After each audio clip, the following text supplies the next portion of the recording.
மகாவிஷ்ணு அலுவலகத்தில் பல்வேறு ஆவணங்கள் பறிமுதல் செய்யப்பட்டிருப்பதாக தகவல் வெளியாகியிருக்கிறது. அண்மை செய்தியாக பார்க்கிறோம். போலீஸ் காவலில் எடுத்து விசாரணை நடைபெற்று வரக்கூடிய நிலையில் கோவை மாவட்டம் குளத்துப்பாளையத்தில் இருக்கக்கூடிய பகுதியில் மகாவிஷ்ணு வைத்து விசாரணை நடைபெற்று வந்தது. இந்நிலையில் பல்வேறு முக்கிய ஆவணங்கள் கைப்பற்றப்பட்டிருப்பதாக தகவல் வெளியாகியிருக்கிறது. இது தொடர்பான கூடுதல் விவரங்களோடு செய்தியாளர் பாஸ்கர் இணைகிறார். பாஸ்கர், விவரங்கள். அதாவது நந்தா அரசு பள்ளியில் முற்போக்குத்தனம், அதாவது அரசு பள்ளியில் மாற்றுத்திறனாளிகளை மனம் நோகும் விதமாகவும் மற்றும் தேவையில்லாத விதத்தில் பேசி சர்ச்சையை ஏற்படுத்திய பேச்சாளர் மகாவிஷ்ணு தொடர்பாக சைதாப்பேட்டை காவல் நிலையத்தில் வழக்கு பதிவு செய்யப்பட்டு அவர் கைது செய்யப்பட்டிருக்கிறார்.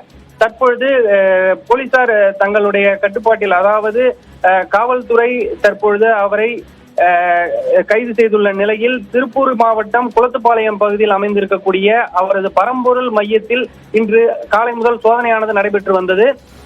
தொடர்ந்து 5.5 மணி நேரம் அங்கு நடத்தப்பட்ட சோதனையில் அங்கிருக்கக்கூடிய கிராம நிர்வாக அலுவலர் தலைமையில் அங்கிருந்த அலுவலகத்தில் இருந்த ஹார்ட் டிஸ்குகள் மற்றும் முக்கிய ஆவணங்கள் கைப்பற்றப்பட்டிருக்கிறது. மேலும் அவரது வீட்டிலும் அடுத்து சோதனை நடத்தப்படலாம் என தெரிய வந்துள்ளது. அது மட்டுமல்லாமல் இவருக்கு எந்தெந்த விதத்தில் நன்கொடைகள் கிடைக்கப்பட்டது, மேலும் குறுகிய காலத்தில் எப்படி அடுத்தடுத்து பல்வேறு நாடுகளில் இவரால் கிளை துவங்கப்பட்டது என பல்வேறு கோணங்களிலும் தொடர்ந்து அவரிடம் கிடுக்குப்பிடி விசாரணையானது தொடர்ந்து நடைபெற்று வருகிறது.